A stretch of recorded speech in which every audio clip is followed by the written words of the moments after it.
নাই। আমাদের তেলের দাম শেষমেশ বৃদ্ধি হইল মাননীয় স্পিকার, কিন্তু তার আগে আমরা দেখলাম কয়েক কিলোমিটার জুড়ে লম্বা লাইন। আমরা দেখলাম মাঝরাত পর্যন্ত ড্রাইভাররা দাঁড়িয়ে আছে, তারা তেল পাচ্ছে না, কিন্তু সরকারের সেই ব্যাপারে কোনো হেলদোল নাই। আশ্চর্য হয়ে লক্ষ্য করলাম মাননীয় স্পিকার, মন্ত্রীরা যখন সংসদে বক্তব্য দেন তখন তারা অবলীলায় বলেন বাংলাদেশে জ্বালানির কোনো ঘাটতি নাই, কিন্তু মাননীয় স্পিকার যখন তেল নিতে যায় তখন দেখা যায় 3 কিলোমিটার লম্বা লাইন।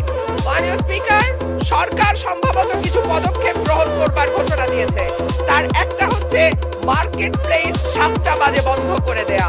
চমৎকার সিদ্ধান্ত মাননীয় স্পিকার, তবে মনে রাখতে হবে কেনা কাটা বা শপিং যেটুকু হয় সেটুকু সন্ধ্যার পরেই হয়, তার আগে হয় না। 2 হইল অফিস আদালতের সময় বলে পরিবর্তন করবে। 5 দিনের জায়গায় 4 দিন বা 3 দিন তারা কর্মঘণ্টা ঠিক করবে। কিন্তু প্রশ্নটা হচ্ছে যদি জ্বালানির কোনো সংকটই না থাকে তাহলে এত লম্বা লাইনই বা কেন, দামই বা বাড়াইতে হয় কেন, অফিস কর্মসূচি সময় পরিবর্তন করতে হয় কেন?